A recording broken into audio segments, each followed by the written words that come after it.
Em, Así que nada, empecemos orando y vamos con la lectura, ¿listo? Vamos a orar, entonces voy a orar y les pido que por favor me acompañen ahí.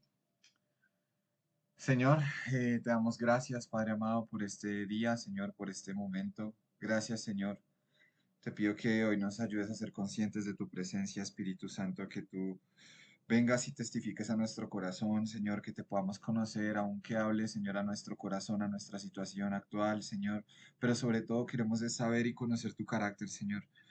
Hoy te pedimos, Señor, que tú nos ayudes, Señor, y cada día más, Señor, en cada momento, a no estar pensando en las cosas de esta tierra, sino estar mirando a lo eterno, Señor, mirando a la eternidad, Señor, que tú nos permitas siempre mirar a lo eterno, que nos permitas conocerte, Señor. Dejamos de lado, Señor, toda preocupación, toda carga en este momento. Y Espíritu Santo, te pedimos, dirígenos. Espíritu Santo, queremos hacerte partícipe ya no solo de manera individual, sino colectiva, todos, Señor, que tú estés acá. Hoy te pedimos que tú nos hagas más conscientes de ti, de saber que estás con nosotros en todo tiempo y en todo lugar. Gracias, Espíritu Santo, por tu presencia. Ayúdanos a ser cada día más sensibles. Te pedimos que a través de tu palabra tú testifiques, pero que aún, Señor, nos des pasión y anhelo por estudiar tu palabra, por seguirte a ti, Jesús, por conocerte, Señor, por entender que esta vida, Señor, estos 70, 80, 90 años que estemos aquí en la tierra son pasajeros, Señor, son minúsculos comparados con la eternidad contigo, Señor. Así que hoy te pedimos, por favor, cautiva nuestros corazones con el anhelo de eternidad. No queremos que seas una parte, Señor, queremos que nos rodees por completo y por eso venimos a la palabra de Dios a conocer tu corazón, Señor, a conocer quién eres tú. Te pido por cada persona que está acá, Señor. No solo por mi oración, Señor, sino por tu misericordia, que tú toques sus corazones, que tú los enciendas, Señor, que tú hables a sus vidas, Señor. Te pido por cada uno de los que está conectado, por los que quizás no se pueden conectar, por aquellos que verán después, Señor. Todas las personas que tú nos has permitido conocer, por toda la comunidad de Encendiendo la Tierra, Señor, por cada persona, porque, Señor, cada persona vale tu sangre, Señor. Damos gracias, Señor, y te pedimos que en este momento y en nuestras vidas tú tomes el gobierno. Líbranos de toda distracción. En el nombre de Jesús. Amén. Bueno, chicos queridos, uy, por ahí vi conectado a Juan Carlos, qué alegría. Bueno, vamos a quiero preguntarles, ¿quiénes estuvieron en la última sesión que tuvimos con Isaías capítulo 1? Ahorita ninguno va a decir que sí, porque Mari Moreno, me acuerdo que estuvo Mari Moreno, sí. Las grabaciones las pueden ver en el canal de YouTube, se los comparto ahorita. Trato de siempre ahí como ir compartiéndoselo. ¿Cómo les fue con Isaías 1? La vez que hice como la encuesta ahí por el grupo de estudio bíblico, vi que la mayoría no lo había leído. Bueno, tuvieron más días y espero que de verdad el Señor los haya enchufado con querer leer y no esperemos solo hasta el día de hoy, porque hoy vamos a hacer un repaso general, pero no sé si vayamos a detenernos tanto en todos los capítulos. Entonces quiero saber cómo les fue, de qué hablaba, o sea, alguien que me cuente, no sé, qué Dios le resaltó. Quiero escuchar alguno o algunos. Esto, a mí, el estudio bíblico, me encanta mucho enseñar, pero quiero que sepan que de verdad, o sea, quiero que esto sea muy participativo. Entonces, cuéntenme, ¿cómo les va con la Biblia? ¿No la leen, difícil de leer, bien?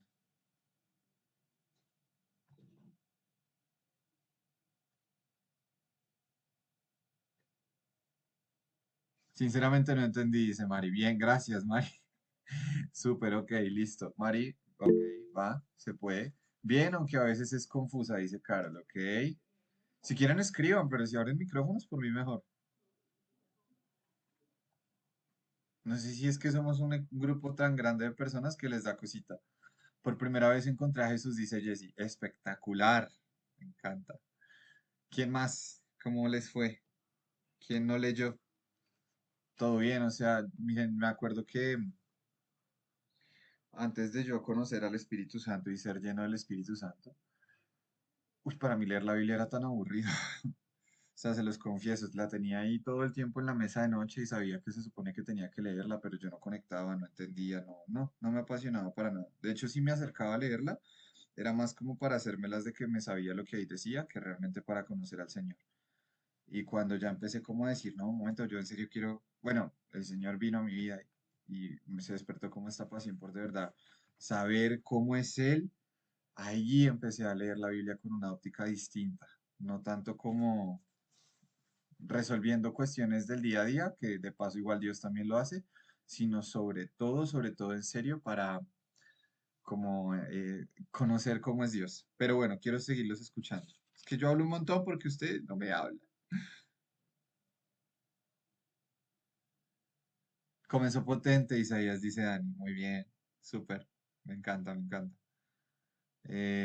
Estuvo interesante cómo Dios le muestra a Isaías lo que sucederá en su reinado y en el juicio contra los soberbios. Gracias, me encanta.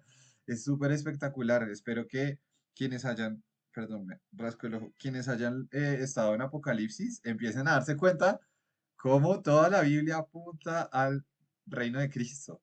Entonces es increíble, sí. Dios le empieza a mostrar a Isaías cosas del futuro muy fuertes. Entonces, no sé quién más quiera compartir, qué más. Yo a veces la leo, pero no entiendo, pero a veces sí, no sé. Mariela, listo. Cuando no la entiendas, me pasa, pídele al Espíritu Santo que te explique. Si sientes como en serio estar capturada en una parte. Si no entiendes, a ver, yo hago un poco esta recomendación.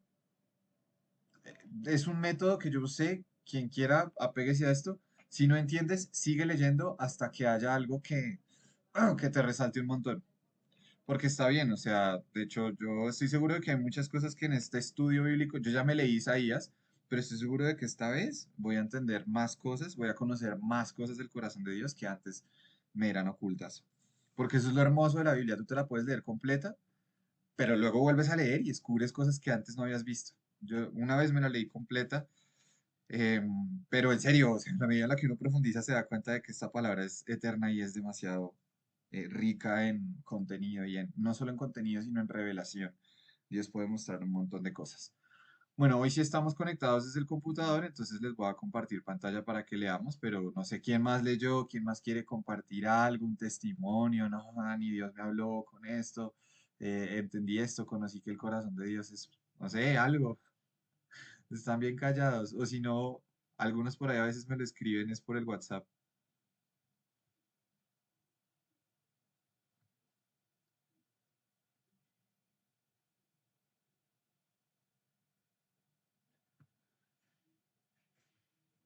A ver, vamos a compartir acá la pantalla. Dale, Sandrita, todo tuyo. Bueno, Dani, bueno, yo leí desde del capítulo 1 porque esa sesión no podía existir.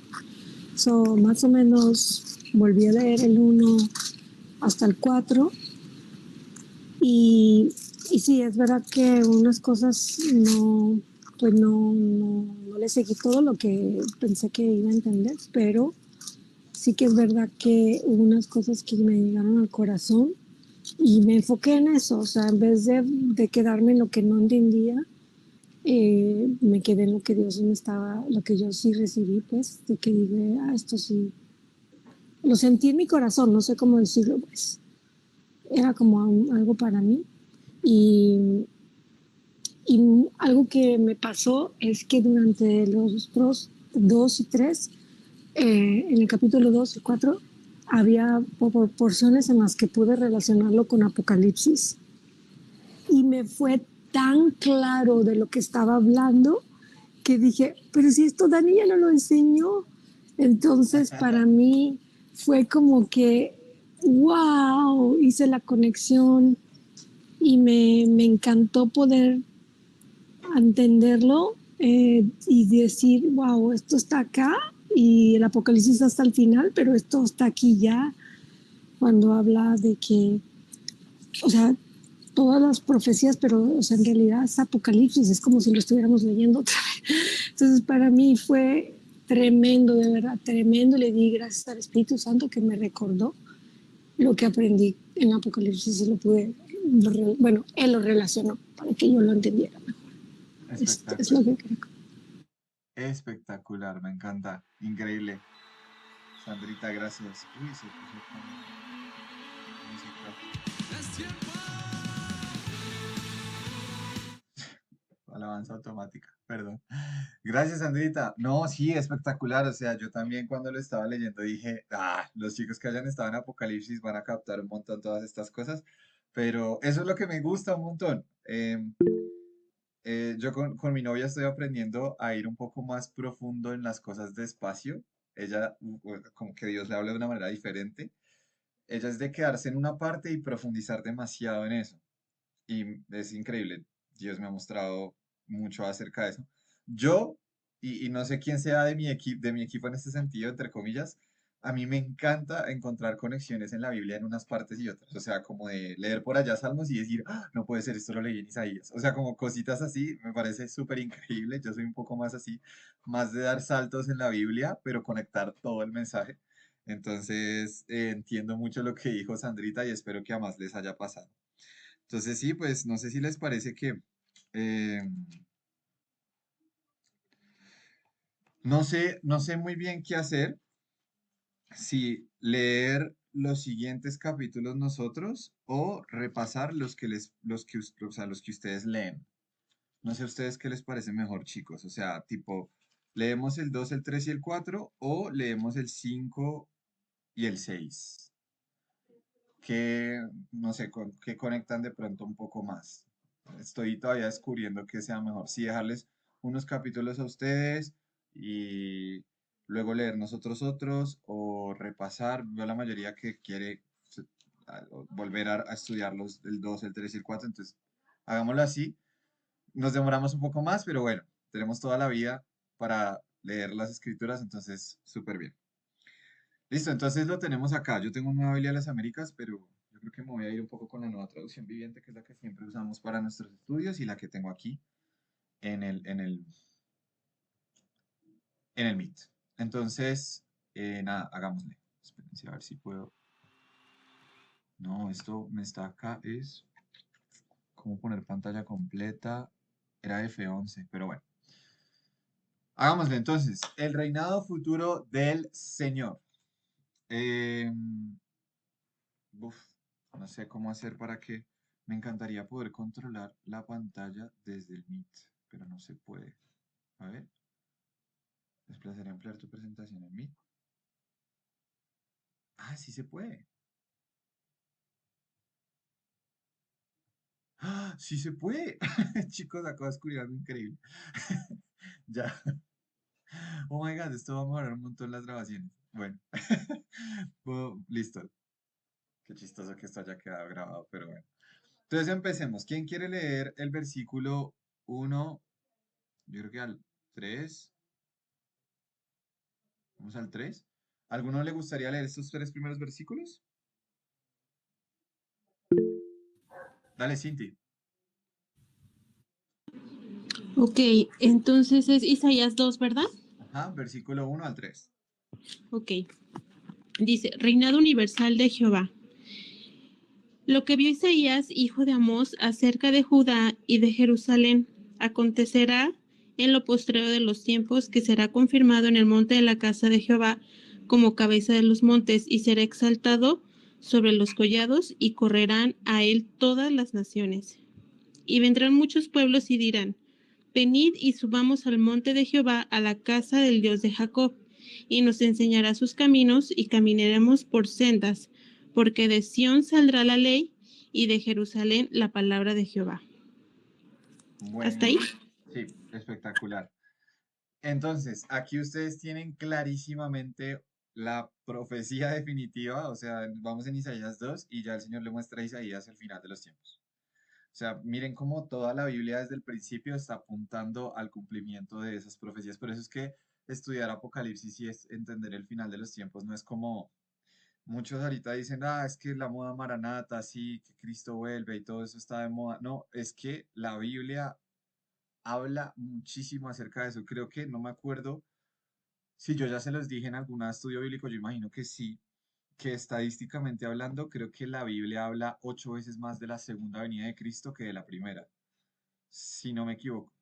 8 veces, o sea, creo que puntualmente la estadística es que por un versículo que hay de la primera venida de Cristo hay 8 de su segunda venida. Entonces, toda la palabra está apuntando a cómo Dios va a resolver el problema que nosotros tenemos con Él desde el principio y que hasta día de hoy, 2026, 4 de mayo, día de Star Wars, eh, tenemos el problema y es el pecado. Nuestra naturaleza, bueno, ya no nuestra porque hemos muerto con Cristo, pero la naturaleza de pecado que contamina el mundo entero. Entonces, tiene una visión Isaías, voy a leerlo en Nueva Traducción Viviente, que es la que tenemos acá, y dice, es la visión que tuvo Isaías, hijo de Amós, acerca de Judá y de Jerusalén. En los últimos días, el monte de la casa del Señor será el más alto de todos, el lugar más importante de la tierra. ¿Cuál es ese monte? ¿Quién me dice por ahí cuál es ese monte? Yo sé que ustedes saben.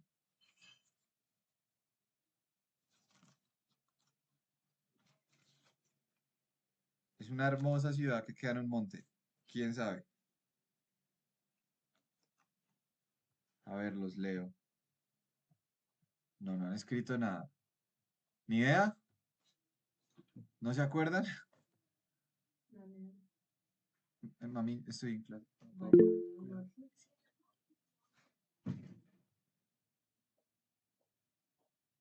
Listo. Nicole dice Israel. Eh, sí, pero puntualmente habla de una de las partes de Israel que queda en un monte, es la ciudad de Jerusalén. Jerusalén queda en un monte. Entonces dice que el monte de la casa del Señor, acuérdense que en ese momento, pues Jerusalén era el lugar en donde estaba construido el templo. Eh, Entonces, habla acerca de que este monte que es Jerusalén, en los últimos días, siempre que la Biblia habla de esto de que los últimos días, se refiere a cuando el Señor vuelva, cuando Jesús venga. El monte de la casa del Señor será el más alto de todos, el lugar más importante de la tierra. Se levantará por encima de las demás colinas. Creo que esto no es solamente como una muestra física de lo que va a pasar, no es como que, no sé si literalmente sea el más alto físicamente hablando, pero se refiere a que va a ser el más importante. Y dice, se levantará por encima de las colinas y gente del mundo entero vendrá allí para adorar. Vendrá gente de muchas naciones y dirán, vengan, subamos al monte del Señor, a la casa del Dios de Jacob. Allí Él nos enseñará sus caminos y andaremos en sus sendas. Entonces está hablando de que en ese futuro, en el futuro al que nos aproximamos, ¿quién va a estar reinando en Jerusalén? Que todas las naciones van a ir, vengan, vamos a Jerusalén, visitemos a este hombre que está allí reinando y él nos va a enseñar sus caminos y vamos a andar en sus sendas. Está hablando acerca de Cristo, está hablando de que Cristo vendrá y reinará en Jerusalén y nosotros iremos a Jerusalén y escucharemos su instrucción y andaremos en sus sendas. O sea, esto es increíble. Está hablando de que proféticamente hablando, sea que no vayas en esta vida, cuando Cristo venga, vamos a ir a Jerusalén y lo vamos a ver a él ahí. Sigue diciendo, pues de Sión saldrá la enseñanza del Señor y de Jerusalén saldrá su palabra. No sé si ustedes se acuerdan que en Juan dice que en el principio el verbo estaba con Dios y el verbo era Dios, que la palabra de Dios encarnada es Cristo. De Jerusalén saldrá su palabra. Cristo va a estar reinando allí en Jerusalén. Dice, el Señor mediará entre las naciones y resolverá los conflictos internacionales. Ellos forjarán sus espadas en rejas de arado y sus lanzas en herramientas para podar. No peleará más nación contra nación, ni seguirán entrenándose para la guerra. Una noticia para ustedes, nosotros vamos a tener guerra hasta el momento en el que Cristo regrese. Cuando Cristo venga, Él sí es el gobernante que viene a establecer verdadera paz. Mientras tanto, va a haber conflicto. Por eso es que nuestra campaña política realmente no es a ningún candidato político de ninguna nación, sino a Cristo, porque es el verdadero rey en el que por fin tenemos esperanza. ¿Y cuál es la manera en la que nosotros podemos hacer campaña, comillas, política para que ese rey venga y reine? No es democráticamente votando en un lugar, no es como estamos acostumbrados, sino haciendo discípulos y predicando el evangelio. Es nuestra tarea para adelantar, se podría decir quizá, porque Jesús, acuérdense que menciona en Mateo 24 que el evangelio del reino será predicado en todas las naciones y entonces viene el fin. Entonces, si tú quieres y te desgastas porque haya un gobierno justo que de verdad arregle las calles de tu país, que de verdad cambie la economía de tu nación, que de verdad traiga riqueza y bienestar Pero sobre todas las cosas, más que todo esto, si tú quieres ver a Cristo volver y reinar, tenemos que hacer discípulos. Estoy seguro que muchos de los de ustedes que están en nuestro centro de entrenamiento de otro discípulo, con Oscar en Idia Sed, entienden y seguirán entendiendo la importancia que tiene para el Señor que nosotros hagamos discípulos. O sea, literalmente, Jesús te regaló un propósito antes de que tú nacieras. No, es que no sé qué carrera estudiar. Déjate guiar por el Señor, pero lo más importante es que independientemente lo que hagas, hagas discípulos. Entonces acá habla de que las naciones forjarán espadas. Ustedes se acuerdan que habíamos hablado, perdón, no quiero salirme de contexto para los que no estuvieron en Apocalipsis, pero lo voy a hacer un poquito para quienes entienden. ¿Se acuerdan que hablamos de los resistentes, de personas de las naciones que iban a sobrevivir, que iban a vivir durante el milenio? Estas personas seguramente sean aquellas naciones entre las cuales el Señor haga mediación. Dice que el Señor resolverá conflictos internacionales, o sea, Él va a ser el rey y va a resolver estos conflictos. Y entonces viene una advertencia, dice, vengan descendientes de Jacob, habla de Israel, caminemos a la luz del Señor, pues el Señor ha rechazado a su pueblo, a los descendientes de Jacob, porque han llenado la tierra con prácticas del oriente y con hechiceros al igual que los filisteos. Han formado alianzas con paganos. Israel está lleno de plata y de oro, sus tesoros no tienen fin. Su tierra está llena de caballos de guerra y tampoco tienen fin sus carros de guerra. La tierra está llena de ídolos. El pueblo rinde culto a cosas que hizo con sus propias manos. Pero por eso ahora serán humillados y todos serán rebajados. No los perdones. Voy a hablar de esto, que es muy fuerte. Yo no sé si ustedes sabían, vamos a meternos un poquito en Biblia viva, que no sé si este fin de semana que pasó o esta semana que viene, en Israel se está celebrando uno de los desfiles, si no estoy mal, como bueno, celebraciones de comunidad LGTBI, de libertad sexual y todas estas cosas, de los más icónicos y grandes que hay en toda la tierra. ¿Y acaso que el Señor está diciendo, mi pueblo Israel es escogido por mí, pero está lleno de plata y de oro, es una nación rica, tiene caballos de guerra, tienen una cúpula dorada que impide que misiles de otras naciones los ataquen, se confían en sus carros, confían en sus caballos, practican las prácticas de todas las naciones alrededor? Y acá el Señor dice que viene juicio por ellos, por eso serán humillados. Entonces nosotros vamos conectando y sabemos que aquí a un tiempo viene una gran tribulación para el pueblo de Israel y también para la iglesia. Dice, escabúllanse en cuevas en medio de las rocas, en el polvo, escóndanse del terror del Señor. ¿Ustedes se acuerdan cuando en Apocalipsis 6 decían que había naciones que se escondían y le decían a las montañas, caigan sobre nosotros y ocúltennos? Me encanta encontrar conexiones entre Isaías y Apocalipsis. Acá está hablando. Va a llegar un momento en el que Israel va a decir, no queremos escondernos del Señor, porque hemos hecho todo mal. Todo mal. Nuestras manos están untadas de sangre, nos hemos desviado. El Señor está airado con Israel porque han rechazado al Mesías y porque ahorita en este momento están perdidos. Israel en este momento es una nación no alcanzada. Y dice, versículo 11 y esto es para Israel, pero en parte nos golpea a todos, dice, porque habla de humanos. Dice, el orgullo humano será rebajado y la arrogancia humana será humillada. Solo el Señor será exaltado en aquel día del juicio. ¿Sí ven cómo la Biblia habla un montón de cuando Cristo venga? Oh, es que mi confianza está puesta en que tengo un gran puesto de trabajo. Sí, el orgullo humano será rebajado.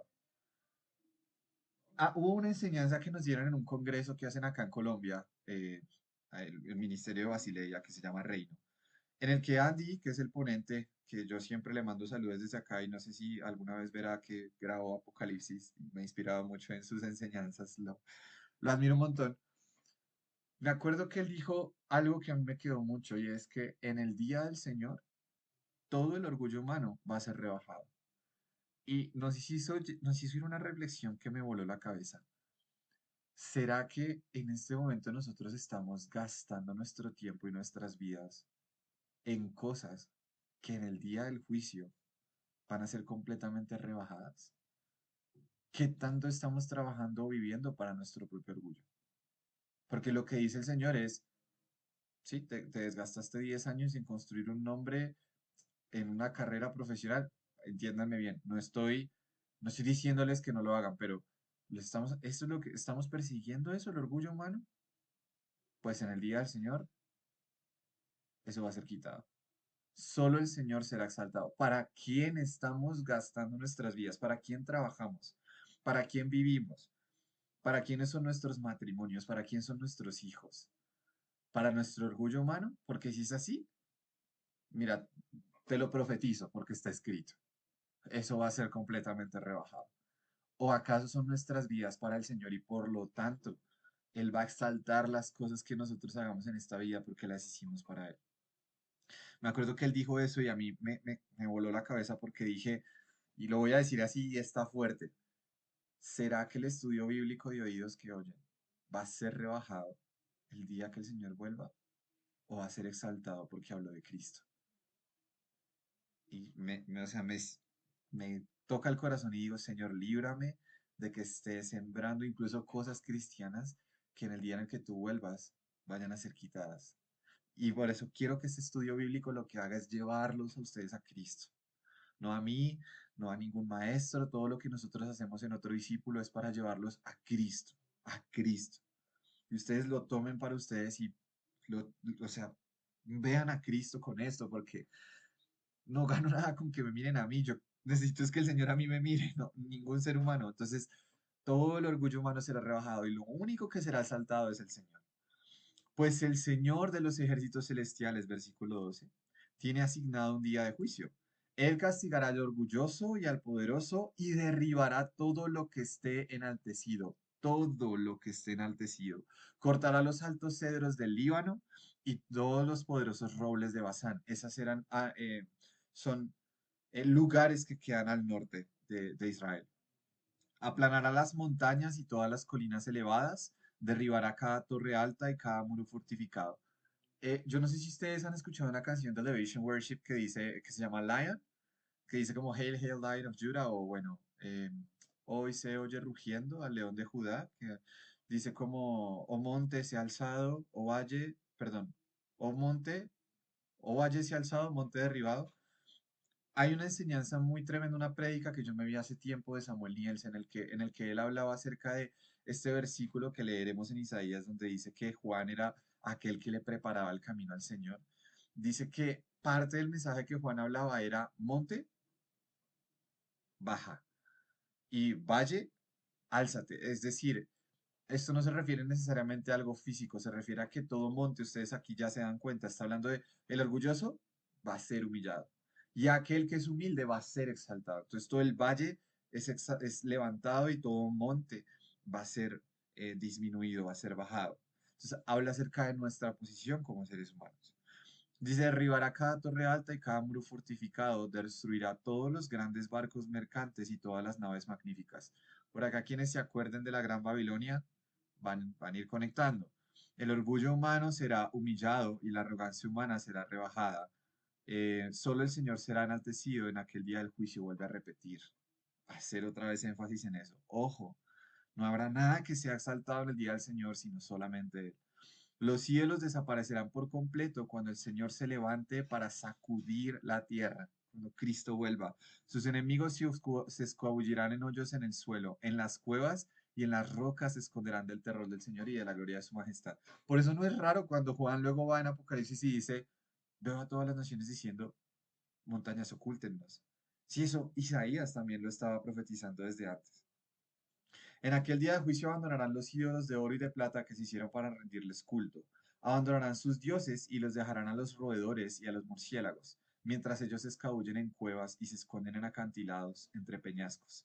Tratarán de escapar del terror del Señor y de la gloria de su majestad, pero cuando Él se levante para sacudir la tierra. No pongan su confianza en simples humanos, son tan frágiles como el aliento. ¿Qué valor tienen?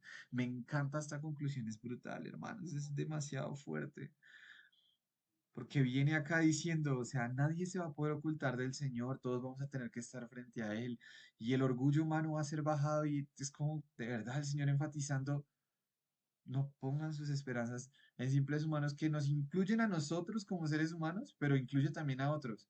Señor, líbranos de poner nuestra confianza en padres, en hermanos, en esposos, en esposas, en jefes del trabajo, en políticos.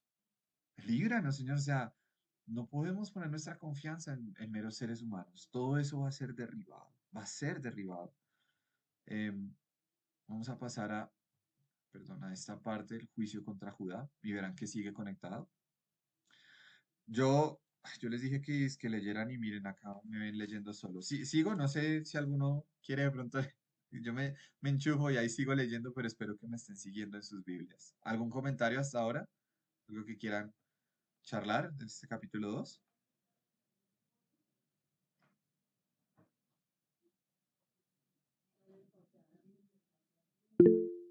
Dale, Nicole. No, pues a mí, qué pena, a mí lo que me pareció interesante del capítulo 2 fue la parte en el tema de los ídolos, porque me recordó actualmente cómo pues estamos en esa situación, yo también me incluyo porque pues obviamente uno ve tanto estrellas, lo que sea, y el ver de que terminaron literalmente en una cueva, uno se queda como de wow, entonces es como que me dejó pensando, me tocó esa parte. Y mira que tiene mucho sentido porque la idolatría es justamente la parte final en la que él dice, no pongan su confianza en hombres. O sea, cuando nosotros ponemos nuestra confianza en seres humanos, eso es idolatría. Nuestra confianza no puede estar en seres humanos. El Señor se va a encargar de hacer que todos tus ídolos te fallen por amor a ti, para que te des cuenta de que son meras cisternas rotas. Dice el Señor, bueno, sigo leyendo, no sé si alguien más quiere comentar algo más.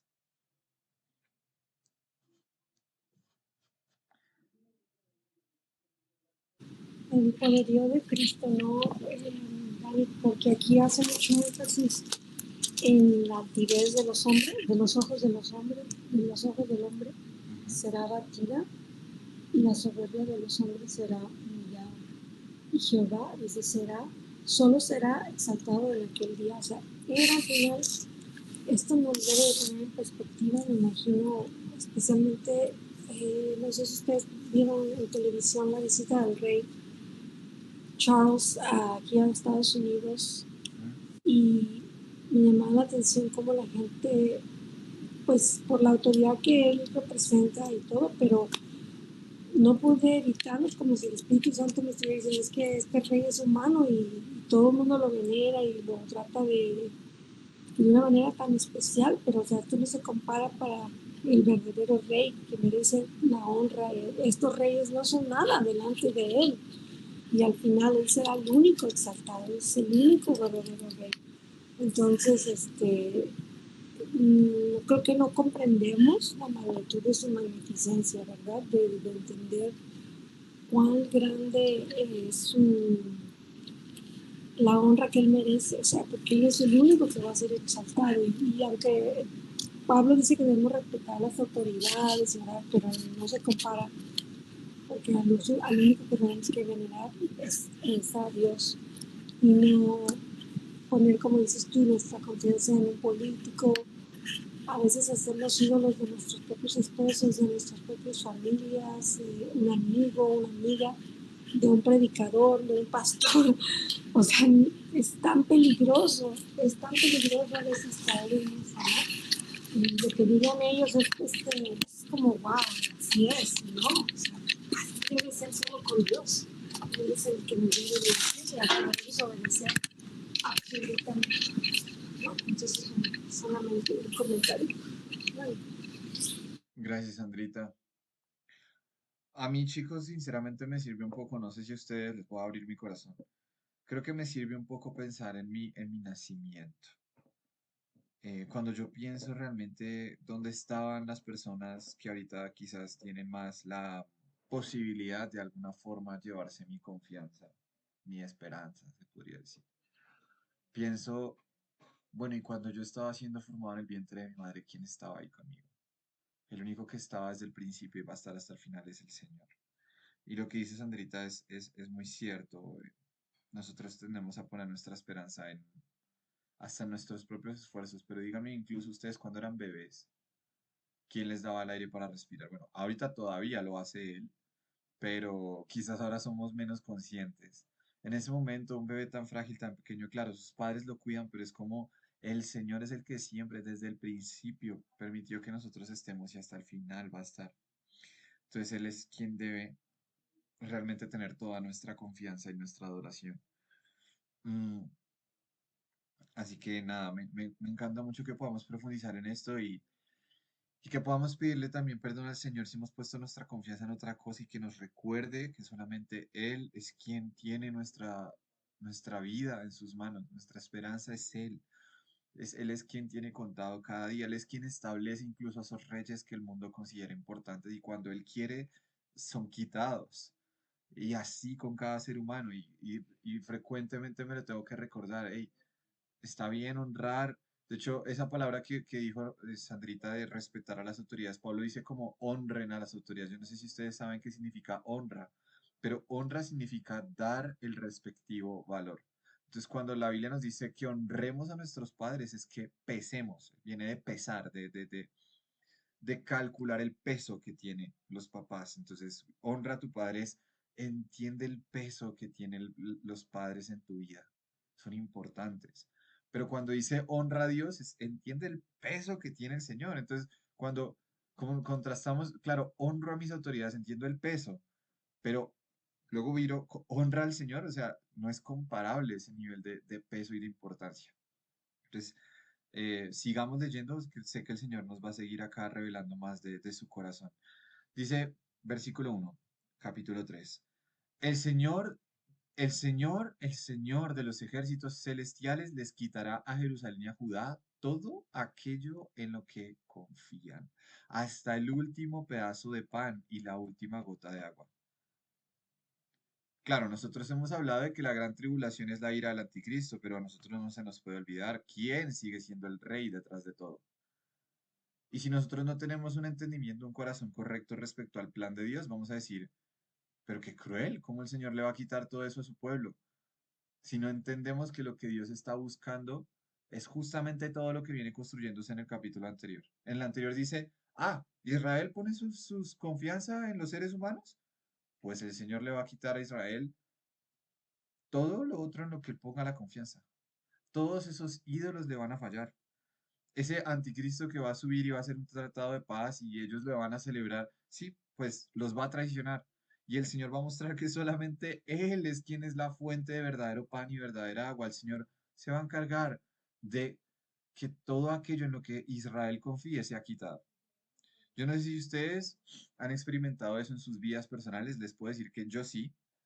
Hubo una época en 2023 cuando estaba conociendo al Señor que la forma en la que Dios me llevó a conocerlo más profundamente fue diciéndome, te quito tu confianza en tu carrera, te quito tu confianza en tu pareja, te quito tu confianza en tu ministerio. Y hubo una mañana que me acuerdo aquí en la cama, llorando, desesperado, le dije, Señor, solamente te tengo a ti. Tenía otras cosas, pero digamos que estos tres pilares en los que yo estaba poniendo mi vida, el Señor los derribó y fue lo mejor que pudo haber hecho en toda mi vida. Lo mejor de lo mejor fue que le haya quitado toda idolatría, gracias a mí. Eh, entonces, eso es lo mismo que va a pasar con su pueblo. Dice, todos sus héroes y sus soldados, la IDF que ahorita conocemos, porque entendamos el contexto en el que está escrito, ¿no? Es profecía, ¿no? Entonces, ojo, esa cúpula de hierro en donde ahorita ellos se confían y va a caer. Ese ejército tan poderoso que van a caer. Sus jueces, profetas, sus adivinos y sus ancianos, sus oficiales militares y altos funcionarios, consejeros y hábiles hechiceros y astrólogos, todos van a caer. Israel va a quedar, a ver, a mí me encanta meterme más en esto. ¿Por qué creen que Jesús dijo, no me volverán a ver hasta que digan bendito aquel que viene en el nombre del Señor? Va a llegar un tiempo en el que Israel va a decir, no podemos poner nuestra confianza en nuestra milicia, no podemos poner nuestra confianza en nuestros líderes políticos, no podemos poner nuestra confianza en nuestras alianzas internacionales porque no hay, no podemos poner nuestra confianza. Va a llegar un momento en el que ellos clamen, Señor, volvemos a ti, auxilio, ayúdanos, Señor, sálvanos. Y entonces va a llegar un día en el que va a aparecer un hombre en el cielo y ellos van a decir, bendito el que viene en el nombre del Señor. No sé si ahí me escuchan, creo que perdí conexión.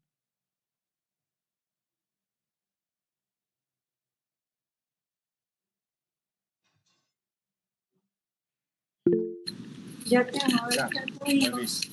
volví. Conecta un segundo.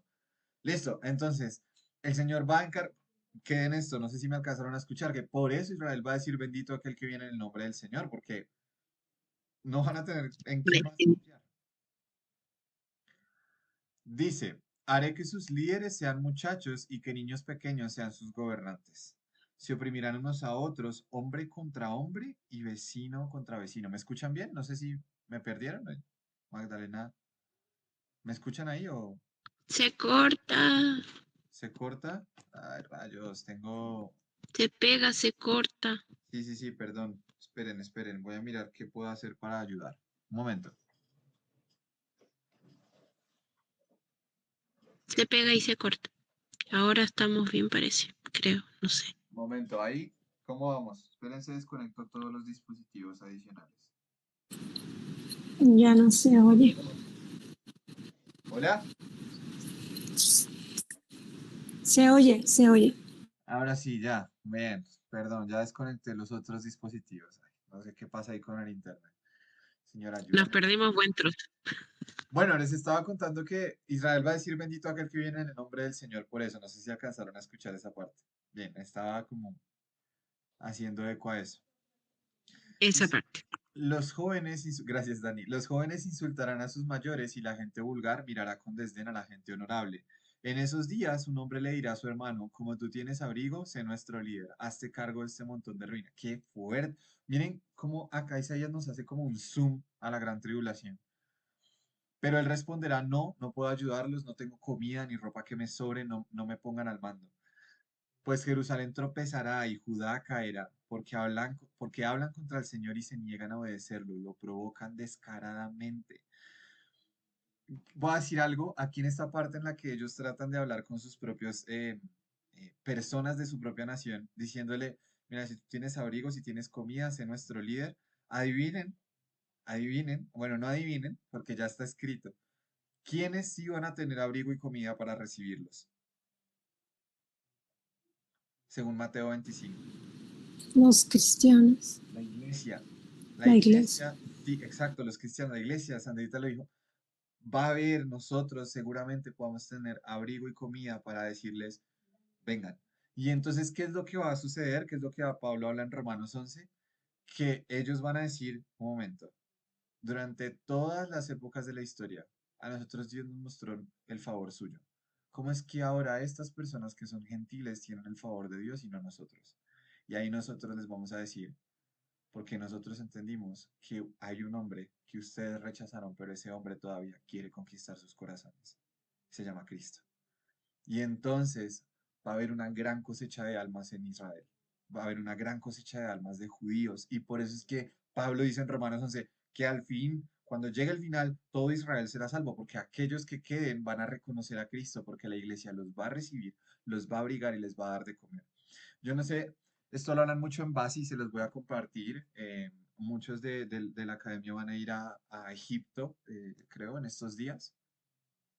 Y quería compartirles que la iglesia en esas naciones, en Egipto y en Irán, ellos entienden su lugar en las profecías y ellos dicen, un momento, a nosotros Dios nos dejó la tarea de recibir a su pueblo para evangelizarlos y ya en este momento hay iglesias en Egipto y en Irán que se están preparando para recibir judíos. Qué locura cuando la iglesia se mete en el plan de Dios. Me parece espectacular y fascinante. Y acá en Occidente todavía tenemos muchos que estamos buscando es nuestras cosas, nuestras vidas. Dios bendice mis planes. No, el Señor ya tiene un plan que es bendito, que es el suyo. Y Dios no quiere bendecir los planes que tú tienes. Dios quiere quitar tus planes y decirte, yo tengo este plan, ven y se participe del plan que yo tengo. Y ahí es donde encontramos vida. Somos y lo digo con un corazón, o sea, espero que me entiendan a dónde voy. Claro que Dios va a traer, el Señor es un padre, el Señor cuida de nosotros, pero quiero quizás como hacerles ver la riqueza y el privilegio tan hermoso que tenemos de que Dios no sea, digamos, quien bendice lo que yo quiero hacer con mi vida, sino que Dios diga, Daniel, llevo más de 6.000 años construyendo un plan y yo quiero que tú ocupes una parte dentro de eso. Mira, créeme que eso es un honor muchísimo más grande que simplemente decirle a Dios que se una a los planes que tú tienes para ti. No, Señor, o sea, despierta una iglesia que diga, no son mis planes, Señor, yo quiero meterme en tus planes. Y eso es lo que estas iglesias en Egipto y en Irán están entendiendo. Hay un plan de Dios con la tierra, Él nos puso a nosotros a ser partícipes de ese plan, vamos a hacer nuestra parte. Y ahí, créeme, créeme que ahí está bendición, ahí está buscar el reino de Dios y su justicia y todo lo demás viene por añadidura. Ahí vienen la comida, el vestido. Por eso Jesús ahí dijo, listo, no se preocupen por qué comerán, qué vestirán. Si estamos dentro del propósito que Dios tiene con nosotros, créanme que vamos a encontrar herencia y bendición. Y ahí, bueno, yo sé que esto hace que varios digan, se desconecten, pero es lo que está en la Biblia y lo que quiero predicar, porque es la realidad. Ahí encuentras vida, en descubrir cuál es el plan que Dios tiene para ti, no en que, no en que tú quieras simplemente hacer lo que tú quieres y que Dios bendiga eso. No, se trata de rendir nuestras vidas para pegarnos a su plan. Entonces dice, Jerusalén tropezará, Judá caerá porque hablan contra el Señor y se niegan a obedecerlo y lo provocan descaradamente. El aspecto mismo de su rostro los delata. Exhiben su pecado como la gente de Sodoma y ni siquiera tratan de esconderlo. Están condenados, han traído destrucción sobre ellos mismos. Díganle a los justos que a ellos les irá bien en todo. Gloria a Dios. Qué increíble promesa. Disfrutarán de la rica recompensa que se han ganado. En cambio, los malvados están condenados porque recibirán exactamente lo que merecen. Líderes inmaduros oprimen a mi pueblo, y las mujeres lo gobiernan. Oh pueblo mío, tus líderes te engañan y te llevan por el camino equivocado. El Señor ocupa su lugar en el tribunal y presenta su caso contra su pueblo. El Señor se presenta para pronunciar juicios sobre los ancianos y los gobernantes de su pueblo. Ustedes han destruido a Israel, mi viñedo. Sus casas están llenas de cosas robadas a los pobres. ¿Cómo se atreven a aplastar a mi pueblo al restregar la cara de los pobres contra el pueblo? Reclama al Señor, el Señor de los ejércitos celestiales. Aquí Dios mismo reclamándole a los líderes de Israel cómo han destruido la propia nación. ¿Cómo vamos? ¿Seguimos? Listo. Dice, el Señor dice, la hermosa Sión es altanera, estira su elegante cuello, coquetea con los ojos y camina con pasos delicados, haciendo sonar los brazaletes de sus tobillos. Estas eran características de las prostitutas de la época, como para que entendamos la fuerza de lo que el Señor está diciendo. No es como, ay, ella si solo está erguida, no, o sea, Sión se ha corrompido, se ha entregado a otros dioses. Ahorita vayan a Jerusalén, hay una mezcla de cosas que se van a aterrar. Por eso el Señor les mandará costras a su cabeza y el Señor dejará calva a la hermosa Sión. ¿Qué quiere decir? Que va a perder su belleza. En ese momento el cabello era como una representación de la belleza de la mujer. En aquel día del juicio, miren que habla, en aquel día del juicio, el Señor la despojará de todo lo que la embellece, adornos, diademas, collares con forma de luna creciente. A mí me llama la atención este tema de collares con forma de luna creciente, collares en forma de luna. Ahí, no sé, ahí los dejo, el que lea entienda, dijo Jesús. Aretes, pulseras, velos, pañuelos, brazaletes para el tobillo, fajas, perfumes, dijes, anillos, joyas, vestidos de fiesta, túnicas, mantos, bolsos, espejos, ropas de lino de alta calidad, adornos para la cabeza y mantillas. Quienes acá hayan visto un poco en Apocalipsis lo que leímos de cómo va a ser la Gran Babilonia, yo creo que en Israel eso va a estar tan abundante que de verdad, fatal. Y el Señor dice que todo eso va a ser despojado. En lugar de olor a dulce perfume, apestará, usará una soga como faja y su elegante cabello se le caerá. Usará tela áspera en lugar de vestidos costosos, y la vergüenza reemplazará su belleza. Los hombres de la ciudad morirán a espada y sus guerreros morirán en batalla. Las puertas de Sión llorarán y se lamentarán. La ciudad será como una mujer violada, acurrucada en el suelo. ¡Qué terrible! La gran tribulación, o sea, el dolor tan fuerte que va a causar sobre Jerusalén y lo que pasa como consecuencia de su rebeldía, de que más de 2000 años y sigan todavía rechazando al Mesías, sigan todavía descaradamente provocando al Señor. Me llama la atención ese versículo tan fuerte. Saben que no es como que pequen contra Dios, o sea, no, no, o sea, casi me imagino el corazón de Dios viendo a su esposa, porque Quienes ya hayamos visto Apocalipsis sabrán que en Apocalipsis 21 dice que la nueva Jerusalén es como una esposa preparada para Cristo. Entonces Jerusalén siempre ha sido esa ciudad que el Señor ama, que, ¿saben?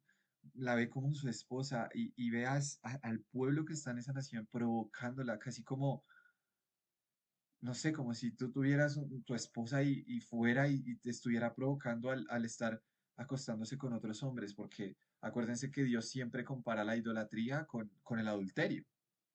Porque para Dios en el corazón es eso, el Señor siente en el corazón la idolatría como adulterio. Tienes un esposo en el que puedes poner toda tu confianza, en el que debes deleitarte y lo estás cambiando por besos con otras cosas, con anillos, con riquezas, con perfumes. Quiero hacerles entender una cosa, no soy legalista, no estoy hablando de que estas cosas son del diablo ni nada de eso.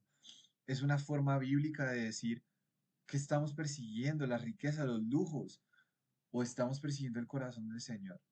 Porque, mira, si estamos persiguiendo el corazón del Señor, estoy seguro de esto. El Señor te va a vestir mejor que Salomón.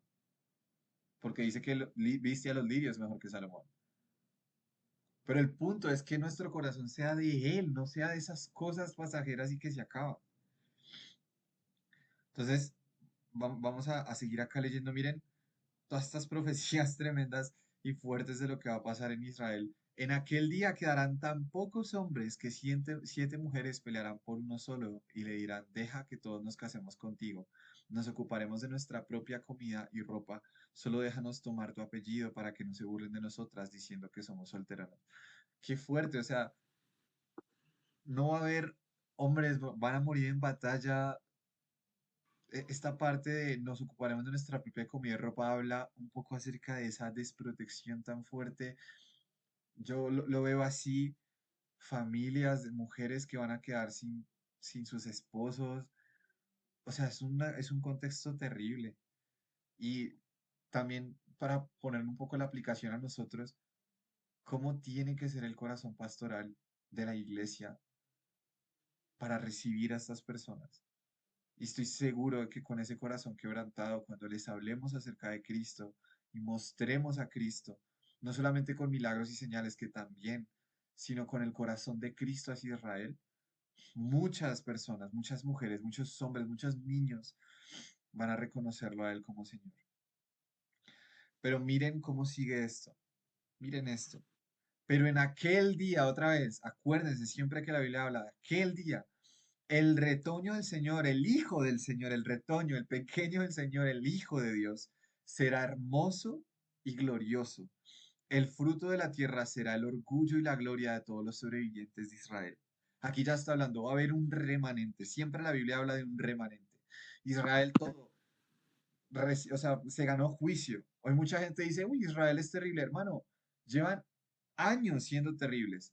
Pero nuevamente, y a ustedes ya les he dicho esto varias veces, ¿acaso, y Pablo lo pregunta, ¿acaso la infidelidad, el descaro, eh, la insensatez y la impiedad completamente descarada de Israel hace que Dios rompa sus promesas?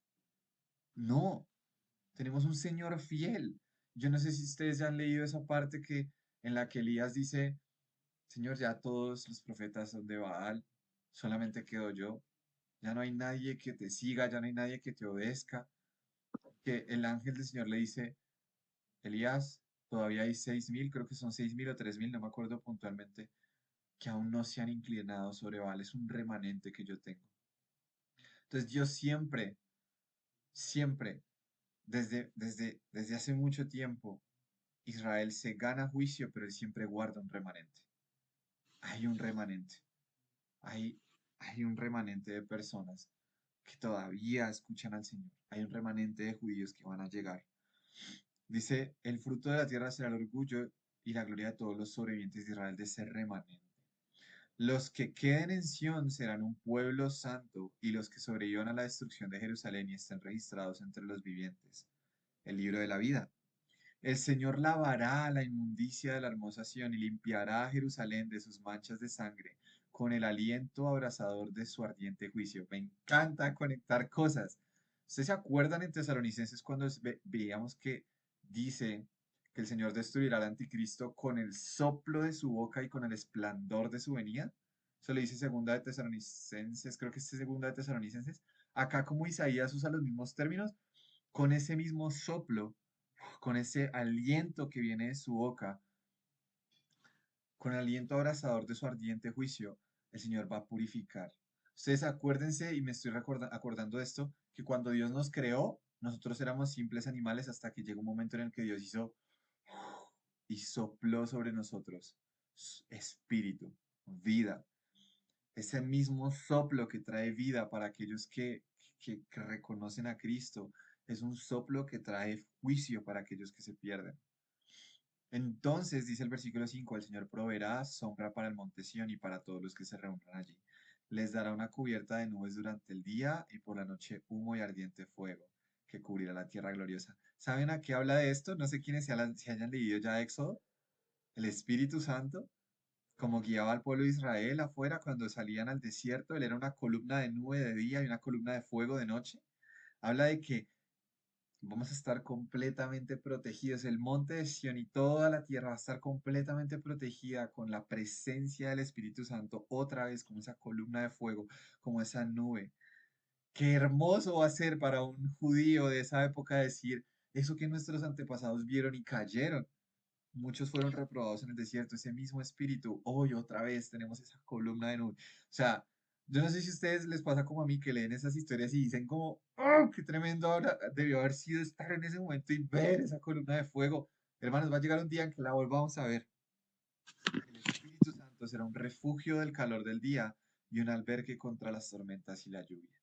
Qué tremendo, o sea, increíble todo esto que hemos leído acerca de las profecías de Isaías. Miren cómo ya Isaías 2 y ya se metió full en el día del Señor, en las cosas que van a suceder. Espero que hayamos entendido un poco más. ¿Qué tal? ¿Cómo nos fue ahora leyendo todos juntos? ¿Mejor? ¿Ya ven que conectamos un poco más con el resto de la escritura? Bien, súper. No sé si habían entendido todo esto la primera vez que lo leyeron. Sandrita me comentó que sí. Mi anhelo es que muchos más podamos ir como conectando eso. Gracielita también, súper bien. Entonces, o sea, créanme que ustedes ven estas cosas y como que se apasionan más por la Biblia. Entonces, bueno, eh, terminamos temprano. A ver, no sé quién tiene algo por ahí por comentar.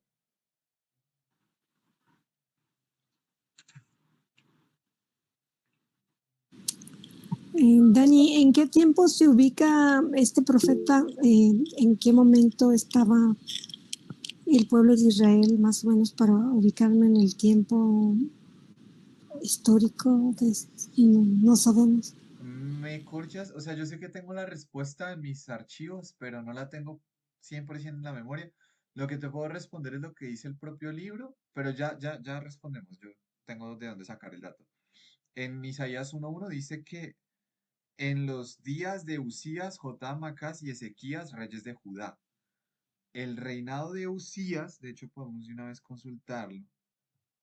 ¿En qué año fue el reinado de Usías? Para esto sí me gusta usar la IA.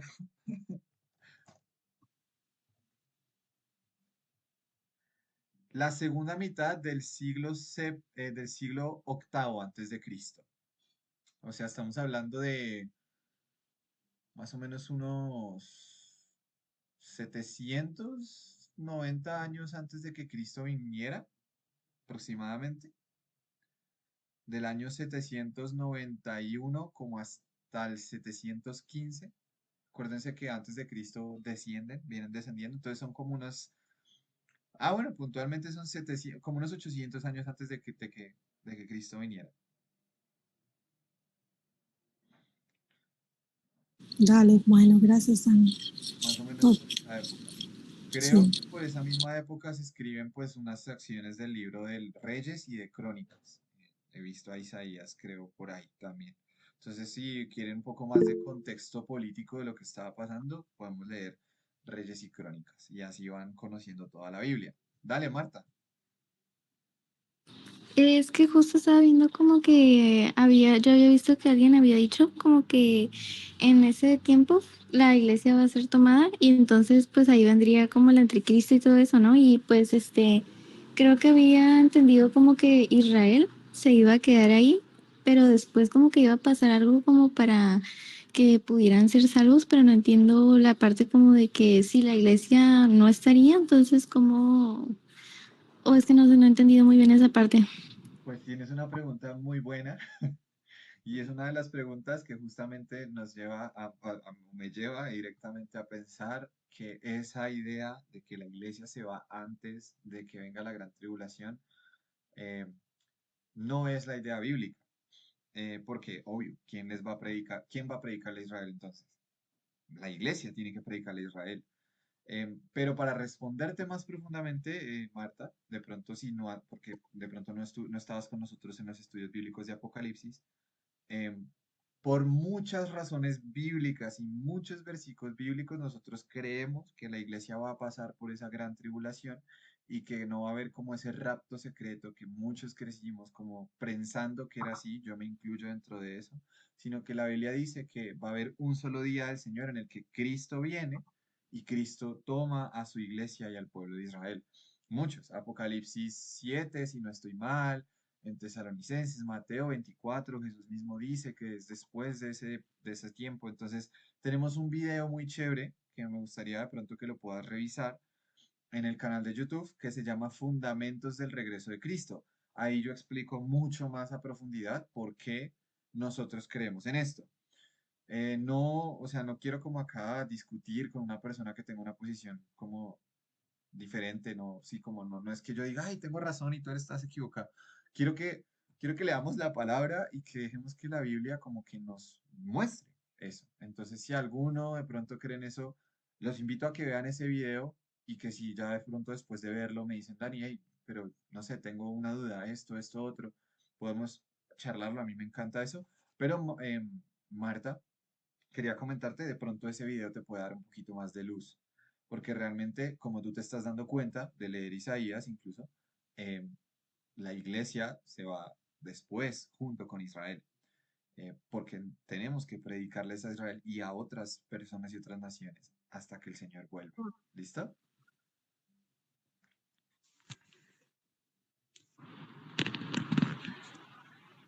No sé si sigues ahí, Marta Julia. Sí, sí, sí, es que justo también era eso como que, de que como solo había visto videos de un pastor que decía que se iba a ir la iglesia, pero como que ahorita no me cuadraba eso de como, o sea, se va a quedar un poquito de la iglesia y el otro se va a ir, pero como que eso no tenía mucho, o como que no cuadraba tanto con lo que había escuchado por eso. Bien, súper. Me encanta y me encanta, chicos, porque me gusta mucho que esto sea algo que ustedes mismos ven de leer la Biblia y no sea como, ay, es que esta es la posición de Dani y de otro discípulo. No, o sea, leamos la Biblia y ustedes mismos pues lo están viendo. Entonces, me encanta, súper chévere, no sé si decirte Julia o Marta, no, Julia de pronto, que lo estés viendo. Voy a dejarles el video acá. Si algo lo encuentran en la lista, en la playlist de Apocalipsis, se llama Fundamentos del Regreso de Cristo, si no estoy mal. Ya no me acuerdo qué título le puse. Sí, se llama Fundamentos del Regreso de Cristo. Ahí se los acabo de dejar. Es larguísimo, son 2 horas y media, pero es que hubo muchas preguntas. Véanselo por partes. Es muy largo, pero les va a resolver todas las dudas. Los va a dejar preparados. Igual, si están en Edifica tu fe desde cero, en otro discípulo, va a haber una sesión que habla acerca de eso, de el fundamento del regreso de Cristo y de cómo son los tiempos, ¿no? Entonces, tenemos recursos para eso. ¿Algo más que quieran comentar, chicos? Miren que nos rindió bastante. No sé si es porque, ¿qué les pareció? No sé. De pronto podemos incluso leer el 5, pero no sé si dejarlos a ustedes que lo lean solos. Quiero motivarlos a que el Espíritu Santo los inquiete a leer. Dale, Roxana. Mientras voy a ir comiendo algo. Hola Dani, Hola, ¿cómo estás? una consulta. Estabas hablando sobre, es que me quedó una curiosidad sobre la luna creciente, algo por ahí. Ujú. Em, o sea, esto significa, o sea, lo que dice en la palabra, lo que está escrito, también es para nosotros, lo tenemos que tomar para nosotros, ¿verdad? Entonces, yo entiendo que no debemos agarrarnos de de ¿No? amuletos. O Me sea, dieron no sé. comida, no. ¿Ah? Martica, ¿puedes silenciar tu micrófono? Martica Rodríguez. Gracias, Martica, Dios te pague. Dale, Roxana. Entonces, nosotros no debemos agarrarnos de estos amuletos, es lo que trata de decir. Mm, Espíritu Santo, ¿cómo respondo? Es muy buena tu pregunta.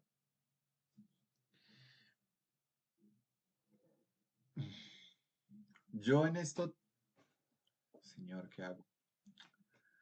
No, voy a responder tal cual como respondí hace un rato una chica que me hizo una pregunta muy similar.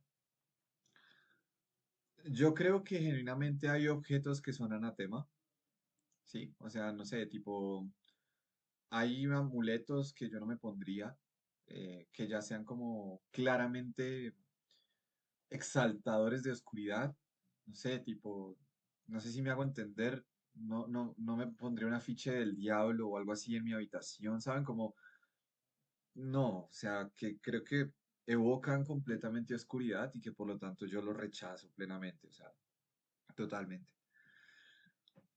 Eh, Cuando ya hay cosas como así muy directamente explícitas en esto. Ahora, un collar de luna, un collar de estrella, un collar de sol, de frutas, de lo que sea.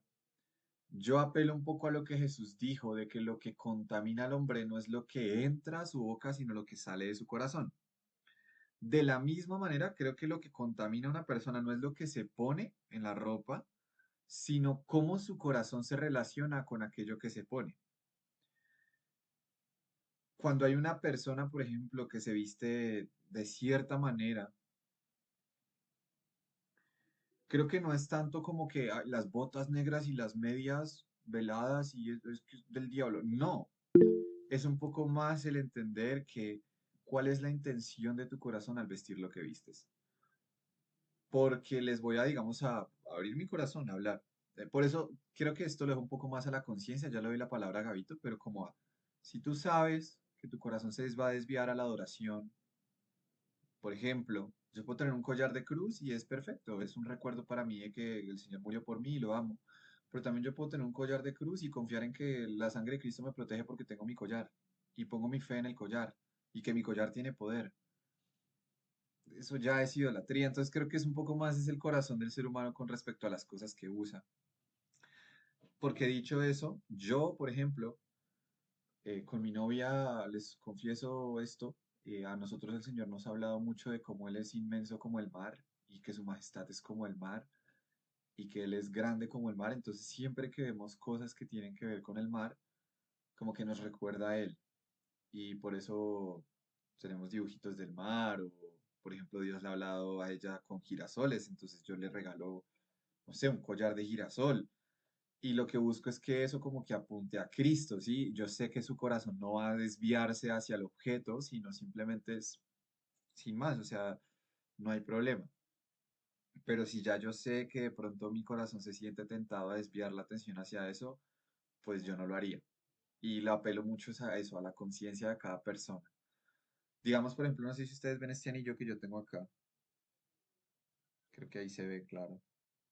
Yo me compré ese anillo porque hubo una vez en una reunión de la iglesia local súper fuerte en la que un hermano estaba traduciendo, hablando en lenguas y traduciendo.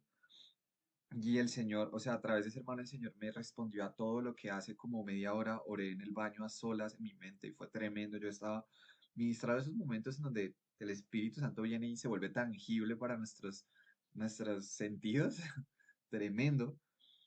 Y yo me acuerdo que yo tenía mucho peso en mi corazón porque yo me sentía mucho como el hijo pródigo, que se iba, se gastaba la herencia porque yo crecí en una iglesia. Y me acuerdo que yo en ese momento llorando, yo le decía, Señor, ya entiendo, o sea, es que incluso volver a tu casa como un jornalero, como dice el hijo pródigo, para mí es un honor. Y recuerdo que yo miré mis manos y yo, en mi espíritu, sentí que el Espíritu Santo me decía, te pongo un anillo en el dedo, porque el padre al hijo pródigo le puso un anillo en el dedo como sí, como símbolo de que no lo recibía solo como un trabajador, sino como un hijo. porque los anillos en el dedo en ese momento se utilizaban para representar vínculo familiar. Ahora también se usa así, pero es más como entre esposos, no tanto entre padres e hijos. En ese momento sí era pues porque un padre pues era como el que recibía a toda la familia en su terreno y, ¿saben? Contexto judío. Entonces me acuerdo que a mí no me pesó en mi conciencia ni nada. Yo dije, Señor, yo quiero comprarme un anillo físico y usarlo, y que cada vez que yo lo vea, pues yo me acuerde que tú me recibes como hijo en tu casa y que yo no soy meramente un trabajador, sino que tú eres el buen padre que recibió al hijo pródigo como hijo y que lo acepta de nuevo en la casa. Entonces me compré este anillo y me ha pasado chistosa y lindamente que personas me preguntan, oye, ¿y ese anillo que tienes ahí, qué significa que es? ¿O por qué tienes ese anillo? Y yo aprovecho y ¡pum! Evangelizo. No, es que hay una historia en la Biblia que habla de esto y aquello, y que Dios nos recibe como un padre que recibió un hijo que se perdió. Entonces, si en este momento tú estás perdido, el Señor quiere recibirte de nuevo en la casa. Y termina siendo una oportunidad para evangelizar a las personas. Y nada, cuando incluso estoy desanimado lo veo y es como un recordatorio de lo que Dios me ha dicho. ¿Ya? Entonces, como que yo no le pongo, o sea, yo sé que si se me pierde no es como, ay, no, perdí mi salvación. No, es más como, hey, es un bonito recordatorio que llevo conmigo. El día que me lo quiten, yo sé que es más importante el anillo espiritual que sé que tengo en mi mano que el físico.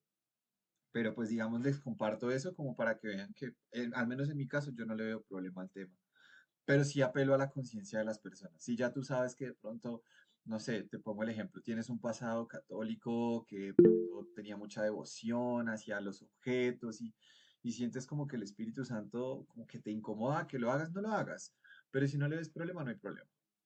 Voy a darle antes la palabra a Gabo y ya voy con Juan, que Gabo me acuerdo que la tenía levantada, perdón que hable de pronto mucho, pero ahí les cuento. No, Dani, tienes toda la razón. O sea, solamente quería comentar algo porque justamente el Espíritu me dio revelación al respecto de esto hoy. eh, Tal cual en Romanos 14, que habla como lo que tú estabas diciendo, de la convicción, que en el 14:22 dice, así que la convicción que tengas tú al respecto, manténla como algo entre Dios y tú. Entonces, también para mí en particular ha sido bien importante porque de repente el Espíritu me da indicación de eso quítalo. Entonces, listo, Señor, eso se quita. Y luego cuando ya se ha quitado y después de un tiempo, reconozco que eso estaba afectando mi relación con Él. Entonces, pues sí, una conciencia que no nos acuse por las cosas, pero también estar con un corazón dispuesto a que si Dios dice quita ciertas cosas, pues Dios sabe más que uno. Totalmente. Dale, Juan. Ay, quería comentar algo más. Hola, oye, ¿me escuchas bien ahí? Sí, dale y ya vamos con Roxana. Vale, no, pues yo quería hacer una pequeña acotación.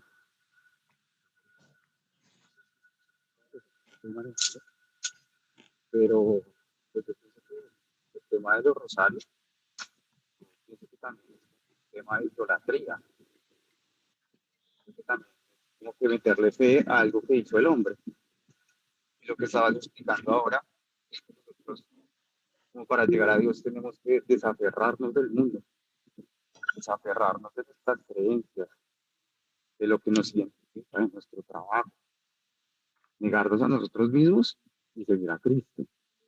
Yo pienso que cuando uno acepta al Espíritu Santo, el corazón de uno no se siente incómodo cuando comete el pecado. Pues también no nos sentimos como que, bueno, de pronto Dios nos da la revelación de lo que estamos haciendo está mal. Y por eso nos da el libre albedrío, elegir lo que hacemos día a día para acercarnos más a la presencia de Dios. Eh, por ejemplo, el tema de los rosarios, yo pienso que es un tema muy idólatra, porque pues es aferrarnos a algo que hizo el hombre y todo lo que viene del hombre, pues mal. Nosotros cuando no, o sea, como que nos rechazamos a nosotros mismos y aceptamos como que el Espíritu Santo en nuestro corazón nos da mucha sabiduría para tomar buenas decisiones, para nos dé la claridad de lo que día a día estamos haciendo y de lo que estamos haciendo mal para que podamos como arreglar eso y pues seguir adelante y a pesar de los problemas, pues seguir aferrados a Dios y a su fe y nunca desfallecer, nunca dejar de buscarlo y siempre estar en oración, porque yo creo que la oración es lo más importante que debe tener cada quien para estar en lo íntimo y obviamente para poder sentir su presencia, porque cuando sentimos la presencia de Dios, lo logramos entender. No, no somos como esos fariseos que dan la Biblia de ellos, pero al finalmente no conocen a Dios.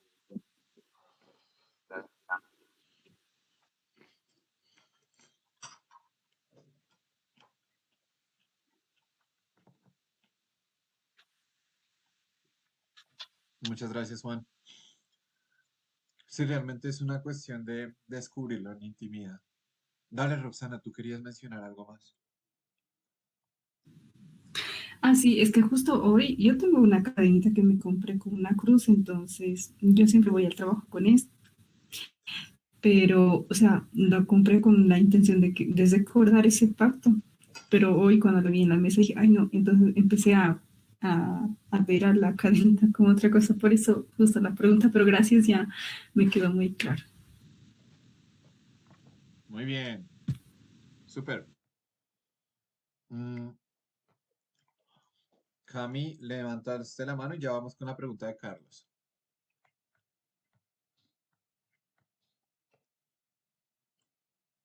Hola, hola, buenas noches Dani, buenas noches para todos.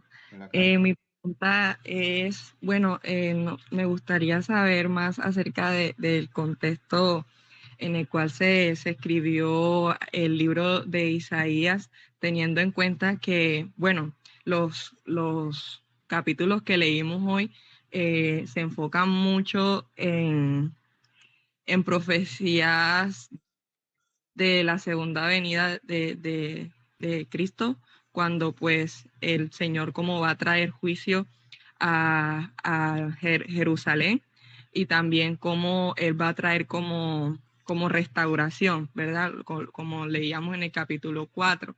Pero también me causa curiosidad como saber el contexto en el cual estaba viviendo ese momento el pueblo, si estaba en guerra, pues sé que estaba como en pecado y todo el tema de idolatría y eso, pero en sí como el contexto en el cual se escribió el libro de Isaías, si era revelante, o sea, también para su época o va más que todo como relacionado al tiempo de la segunda venida de Cristo.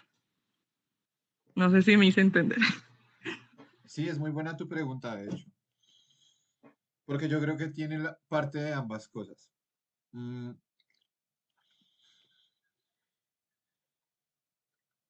en épocas del rey Usías, aunque me puede fallar un poco la memoria en esto, creo que de pronto voy a como verificarlo para la próxima sesión y les respondo más profundamente. El pueblo se encontraba desviado y parte de todas las cosas que menciona Isaías, ellos ya las estaban cometiendo. Mm, ¿Qué es lo que pasa? En la Biblia hay algo que se llaman profecías de diferentes cumplimientos. Hay profecías de doble cumplimiento, de triple cumplimiento, es decir, como, por ejemplo, mm, un cumplimiento parcial de la profecía de la salvación del Mesías es cuando Moisés saca a Israel del pueblo de Egipto. Pero no es como el cumplimiento total y final de lo que realmente Dios habla. O sea, es como si, quiero hacerme entender sin confundirlos, como si hubiera pequeños ecos proféticos de las cosas que van a suceder, como de la gran profecía. Entonces, en épocas de Isaías, pues obviamente vino juicio y era una advertencia que también era como muy, o sea, muy adecuada para su tiempo, porque pues después el Señor va a traer juicio, se levanta Jeremías, viene el imperio babilónico, los conquista, todas estas cosas, que incluso, por ejemplo, esos reyes de Babilonia, en Ezequiel 38, no 39, nos va a decir del anticristo que hay una parte en la que habla el anticristo diciendo como, ¿eres tú de aquel que vienen hablando todas las épocas? O sea, como esos reyes que han oprimido al pueblo de Israel son como una sombra profética de ese anticristo. También hemos tenido sombras proféticas de Cristo. Por ejemplo, David es una sombra profética de Cristo. Melquisedec es una sombra profética de Cristo. Moisés es una sombra profética de Cristo. Pero no eran Cristo, ¿sí? O sea, no era como el full cumplimiento. ¿Cómo sabemos nosotros que esto atañe al Israel del tiempo, pero también apunta a ese tiempo, digamos, venidero, por el término o la terminología de en aquel día del juicio? Entonces es como Isaías está hablando cosas para ese tiempo, pero que como tal tiene su cumplimiento pleno en el momento en el que Cristo vuelve. Entonces, digamos que esas son características de un profeta que de una vez les voy como a dar ahí como tipcito. Por lo general, cuando un profeta profetiza de parte del Señor, habla cosas que de pronto atañen a la realidad que la persona está viviendo, pero que en últimas apuntan a Cristo. ¿Sí me hago entender? O sea, como que toda profecía que viene del Espíritu, de alguna forma apunta a Cristo, así no sea, digamos, tan directamente que lo haga. Entonces, Isaías le pasaba eso, él profetizaba y profetizaba para ese tiempo, para lo que iba a pasar en Jerusalén y en Judá. Pues acuérdense que lo que les digo, iban a ser ellos desplazados, todo eso les iba a pasar cosas muy fuertes a causa de su desobediencia. Y los líderes iban a caer, Usías, los reyes que habían en esa época también, o sea, bajaron sus caballos de guerra, o sea, todas esas cosas parcialmente se cumplieron, pero como que tienen ese cumplimiento total es cuando el Señor vuelva, y por eso él usa como esa terminología de en el día del Señor. También es otra cosa, creo que parte de esto es Isaías dándole esperanza al pueblo de Israel de va a llegar un momento en el que todo esto que estamos viviendo se va a resolver. Y ellos están esperando ese tiempo y por eso es que están esperando el Mesías desde hace tantísimo y por eso la anticipación que tenían cuando Cristo vino de que Él fuese, y bueno, sabemos que Él es ese Mesías, pero no venía de la forma en la que muchos esperaban que viniera. Entonces, no sé si eso de pronto responde a tu pregunta. Mm, lo que te digo, creo que de pronto podré responder más completamente echándole un repaso a Crónicas y a Reyes. Pero en esencia es eso. Hay un cumplimiento parcial para el contexto en el que está el pueblo de Israel en ese momento y un cumplimiento pleno cuando el Señor regresa. Sí, gracias, Dani.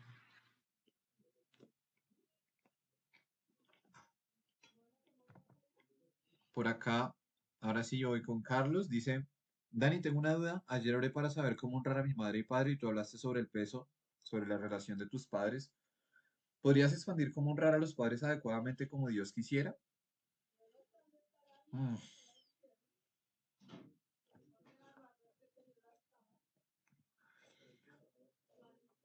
Creo que para Dios es muy, muy importante las autoridades, porque Dios es autoridad. A mí me parece llamativo esa palabra de honra cuando la entendí porque habla de darle la importancia que tiene que dársele. Es decir, honra no es adoración, no es que, mejor dicho, tú le debas todo a tus papás, o sí, como culto o pleitesía, no, pero sí es una actitud de entender el rol que juegan en tu vida. Voy a decir esto un poco atrevido, pero creo que con razón de causa y no voy a decir que me echo la soga al cuello porque yo sé que esto es una de las cosas que el Señor está trabajando mucho en mi corazón y que más como que me empeño en, Señor, ayúdame a crecer en esto. Yo me he dado cuenta de la importancia que tiene para Dios la honra a los padres, primero por las promesas que Él hace de honrar a los papás, porque Él es un padre y creo que nuestra relación con nuestros padres de alguna forma refleja la actitud que tendríamos con el Señor.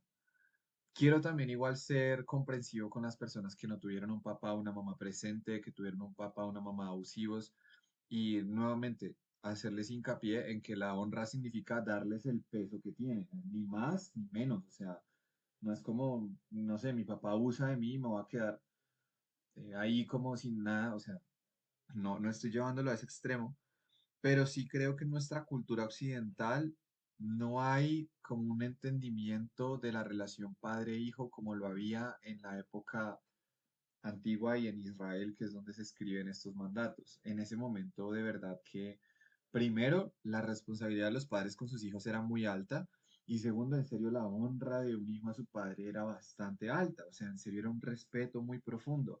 Creo que la mejor forma que tengo para respondértelo es en serio que le pidas al Espíritu Santo que te muestre cómo tratar a tus padres y que te ayude a ver a Dios en ellos. aún en medio de sus defectos, porque los papás no son perfectos, los papás nos van a fallar, nos van a irritar, van a cometer pecado en contra nuestra en algún momento y tenemos que expandirles gracia y misericordia. Pero yo sí me he dado cuenta y se los digo por experiencia propia cómo mi vida ha cambiado y cómo la bendición de Dios ha visto multiplicada por decidir en serio honrar a mis papás, hacerlos partícipes de las cosas. Eh, Sin más decirles, yo voy a contarles solo como cositas ahí por encima. El trabajo que yo tengo ahorita lo tengo gracias a que Dios puso en mi corazón de mi mamá que presentara la entrevista en el lugar en donde estoy trabajando. Yo no tenía mucho ánimo y el Señor bendijo eso. Yo me he dado cuenta y de una vez les aclaro algo, mi mamá es mi madrastra, ni siquiera es mi mamá biológica, entonces para que tampoco haya como excusa en ese sentido, cuando me refiero a padres me refiero a esas autoridades que Dios colocó sobre ti.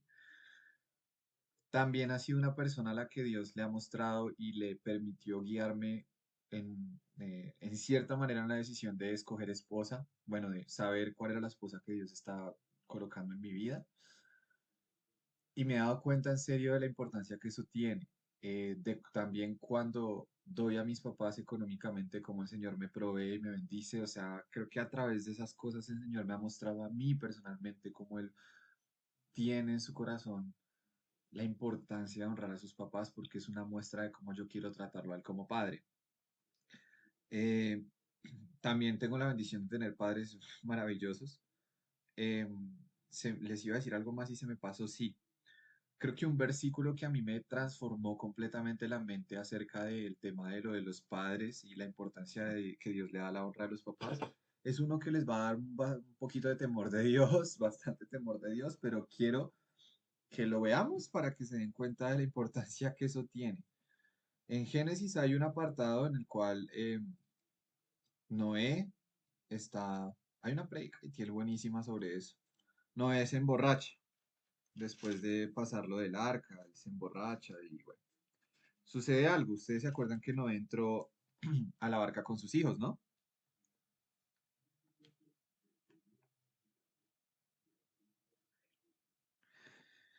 Miren lo que pasa. Voy a leer Génesis 9:18 para quien lo quiera ver. Dice, los hijos de Noé que salieron del arca fueron Sem, Cam y Jafet. Cam fue el padre de Canaán. Estos tres fueron los hijos de Noé. Y de ellos se pobló toda la tierra. Toda la tierra. Voy a darles un datazo fuertísimo para los que queden un regalote que me descubrí este fin de semana. Noé comenzó a labrar la tierra y plantó una viña, bebió el vino y se embriagó. O sea, Noé pecó, se embriagó, se emborrachó. Y se desnudó en medio de su tienda. Noé pecó y Noé estaba siendo avergonzado, o sea, estaba comportándose de forma vergonzosa. Cam, padre de Canaán, vio la desnudez de su padre y fue y se lo contó a sus dos hermanos que estaban afuera. Entonces Sem y Jafet tomaron un manto, lo pusieron sobre sus hombros y caminando hacia atrás, para no ver a su papá desnudo, cubrieron la desnudez de su padre, como sus rostros estaban vueltos, no vieron la desnudez de su padre. Cuando Noé despertó de su embriaguez y supo lo que su hijo menor le había hecho, dijo, maldito sea Canaán, siervo de siervos, será para sus hermanos. Dijo también, bendito sea el Señor, el Dios de Sem, y sea Canaán su siervo. Engrandezca Dios a Jafet y habite en tiendas de Sem, y sea Canaán su siervo. Noé vivió 350 años después del diluvio. Quiero darles un dato bien fuerte. A mí esto me hizo temblar, pero me hizo decir, Señor, ayúdame a saber honrar a mis papás. Tenemos tres hijos y tenemos un papá pecador que decidió emborracharse y decidió beber vino y desnudarse. Y un hijo que en lugar de preocuparse y cubrir la desnudez de su papá, la vergüenza que su papá estaba exponiendo y honrarlo en medio de eso, decidió ir y decirle a sus hermanos, uy, oigan, miren, su papá, como, sí, qué boleta, y deshonrar a su padre. Y habían otros dos hermanos que eran Cam y Jafet, perdón, que eran Sem y Jafet, eh, que honraban tanto a Noé como entendían el peso y la importancia que él tenía, que decidieron cubrir su desnudez. Y aún en medio de la desnudez y el pecado de Noé, decidieron no ver su desnudez, sino respetar profundamente a su papá. Y pasó que cuando Noé se despertó, profirió una maldición en contra de Cam y una bendición para Sem y para Jafet. Yo no sé si ustedes sabían, pero Jafet y Sem, sus descendientes son lo que ahorita nosotros conocemos como Asia y Europa. Cuando ustedes ven el desplazamiento que hicieron Sem y Jafet, es Europa y Asia. Y Cam heredó toda la parte que ahorita es África.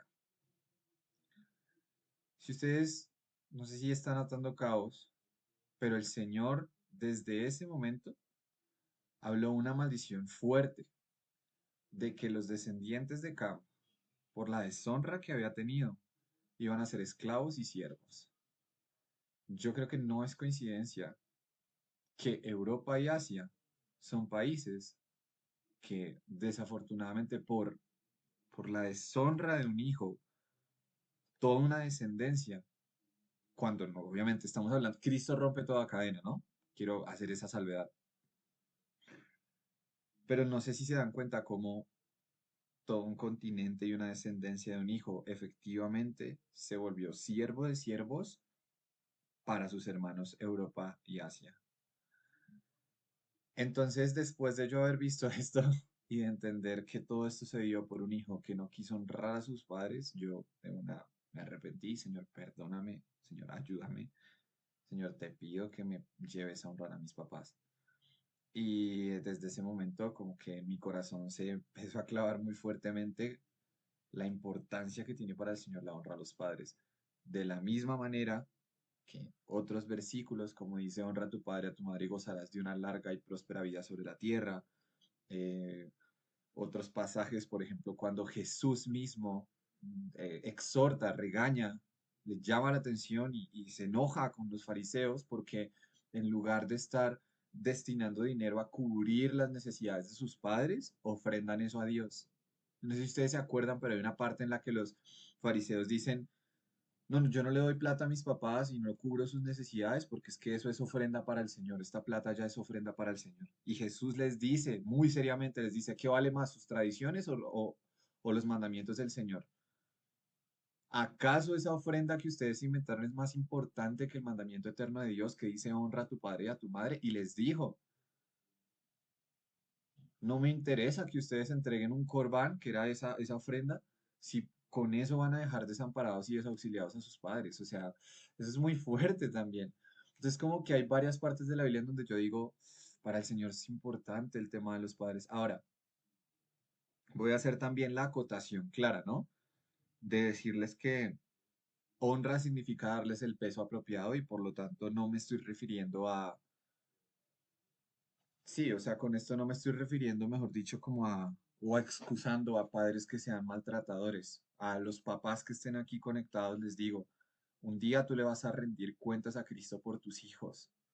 Ten temor de Dios y trátalos con amor y con respeto y de verdad, con entrega. Así como Dios fue un padre que estuvo dispuesto a entregarse a nosotros, como pues yo no soy papá todavía, pero me da igual también, temor de Dios, que el Señor me entregue una vida para administrar y luego me pida cuentas por eso. O sea, estamos hablando aquí de que honremos al Señor. Y también les voy a decir, si hay alguno acá que tenga un padre que ha abusado de él, que de pronto estuvo ausente, que no está, pídele al Señor sabiduría para que te ayude a honrarlo de la manera más correcta, más sabia posible. em, que el Señor cubra todo vacío, que Él pueda ser para ti como ese padre que no estuvo, como esa madre que no estuvo. Hay versículos de la Biblia que hablan acerca de eso. Entonces, hónralos, llénate del amor de Dios. Yo también esto lo digo, chicos, es imposible honrar a los padres si uno no está lleno primero del amor del Señor. O sea, de verdad, esto no es un mandamiento así, sin más. O sea, tenemos que recibir amor de Dios y ser llenos de amor de Dios para con ese mismo amor honrar a nuestros papás, porque no se trata de únicamente por ley hacerlo sin que nuestro corazón lo haga, no se trata de que recibamos una actitud del corazón que diga, incluso aunque mi papá sea altanero y sea grosero, yo conozco un papá más grande que me cubre y me protege y me permite mostrarle a mi papá amor porque yo amo a ese padre, o sea, cosas así, a esas a las que me estoy refiriendo. Y bueno, eso. No sé, Cari, ¿qué quieres comentar? Sí, muy buenas noches. Bueno, es que me da miedo.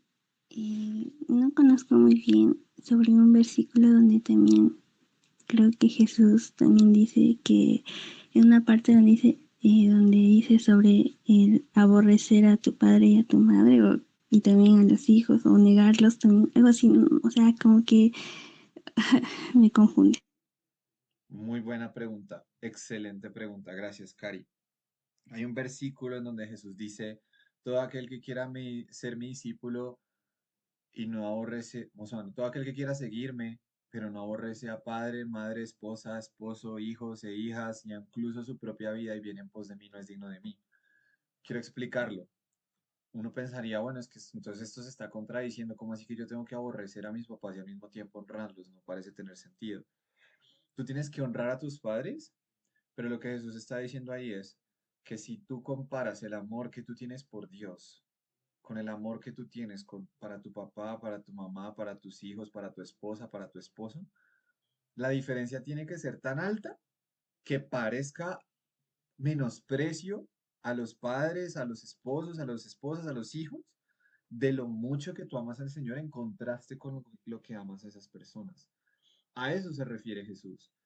Entonces, por ejemplo, no sé quiénes estén en el camino del discípulo, pero me acuerdo, bueno, no, creo que no llegamos a esa parte, no sé si llegamos a esa parte, en la que John Vivir, por ejemplo, comparte que cuando su mamá era ultra católica y él conoció al Señor, la mamá le decía, te vas para el estudio bíblico sobre mi cuerpo muerto. Y John Vivir decía, mamá, te amo con todo mi corazón, pero adiós. Y se iba. Ahí desobedecía a sus papás. ¿Por qué? Porque hay una autoridad mayor que ordena algo mayor que está por encima de lo que el papá lo que la mamá en ese momento estaba diciendo. Entonces John habla acerca de, pues, un poco su experiencia en eso. No le invitaron a la fiesta de retiro de su papá porque no quería que evangelizara a las personas. La mamá era una católica, pues, muy entregada, muy extrema y durante mucho tiempo se le opuso y le hizo la guerra. John Vivir nunca la deshonró, nunca le faltó al respeto, pero sabía cuándo era más importante obedecer a Dios que obedecer a sus padres.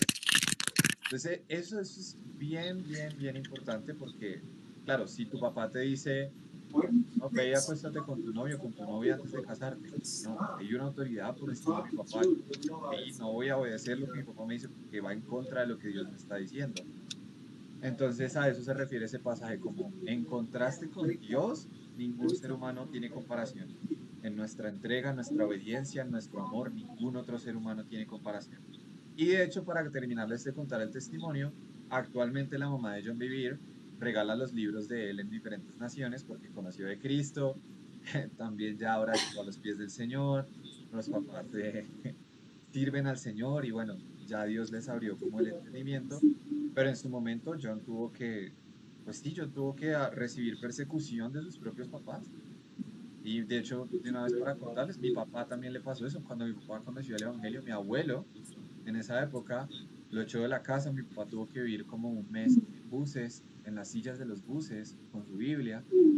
Eh, Le bajaba no sé, tacos se dice acá en Colombia, como saben, como el energy, la luz de la casa, la bajaba toda para que no leyera la Biblia. O sea, cosas así. Mi papá, sin faltarle respeto a mi abuelo, se mantuvo firme y no se dio porque sabía que Cristo es más importante. Entonces, es un poco eso, Cari. No sé, Sandrita, tienes el micrófono encendido si ahora tú a hablar algo.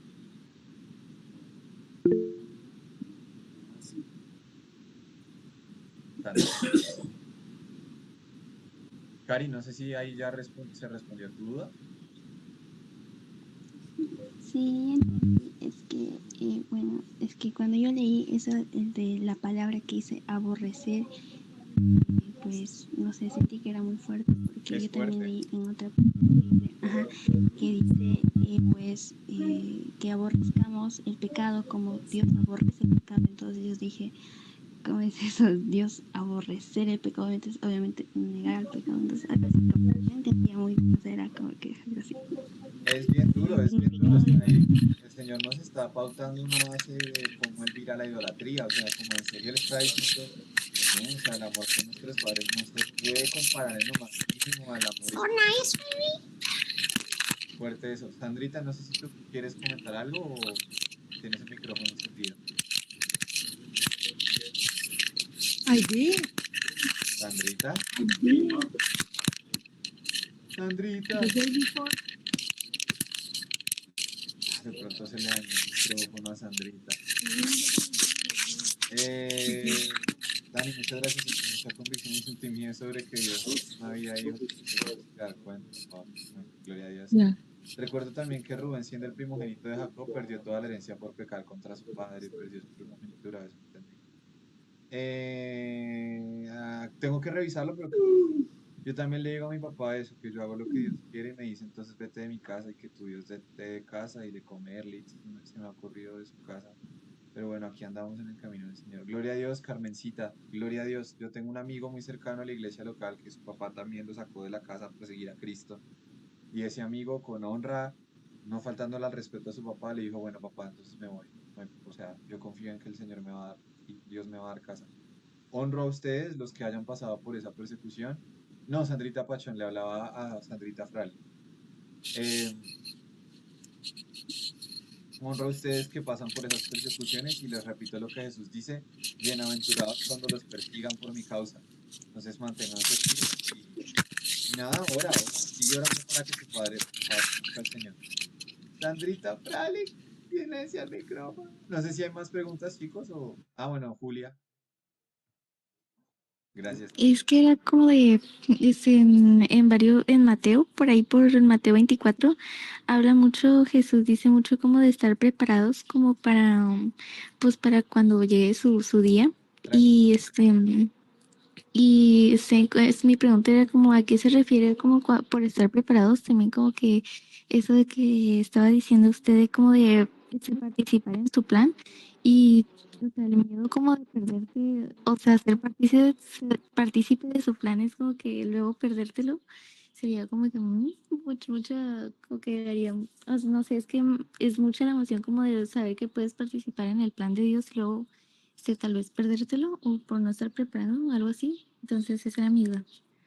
La preparación, digamos, bíblicamente hablando en esos contextos de cuando Jesús dice estén preparados, habla mucho acerca de velar en el espíritu, mucho como haciendo referencia a un sacerdote que tenía que encargarse de que la llama del templo constantemente estuviera encendida para los sacrificios.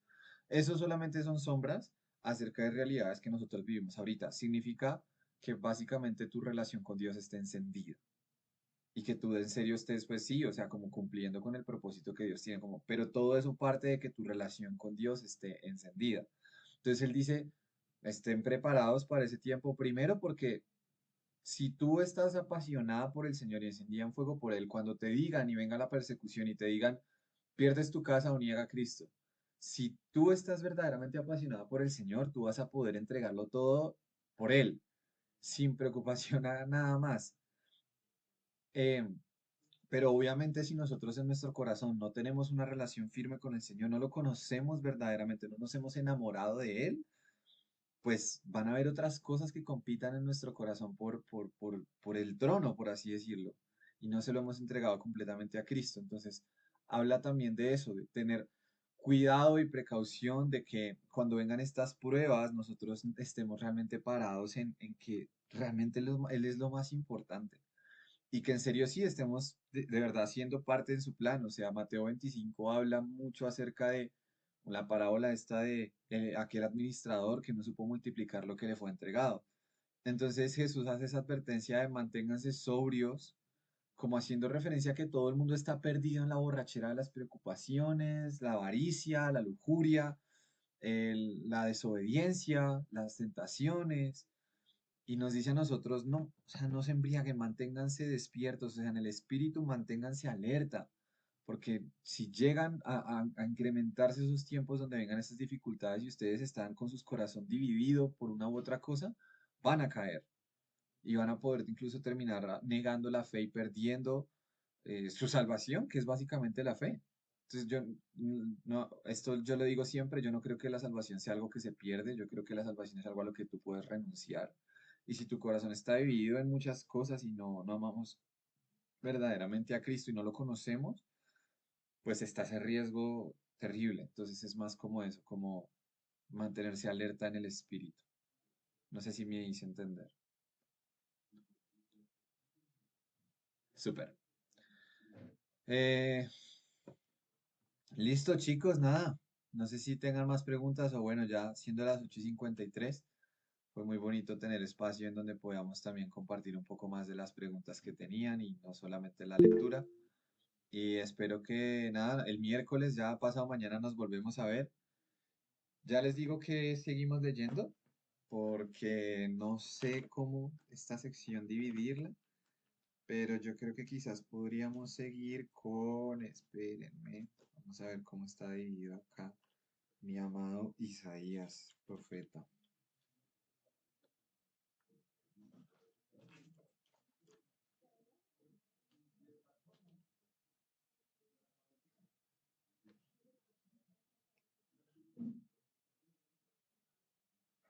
Si quieren leamos entonces el 5 y el 6, ¿listo?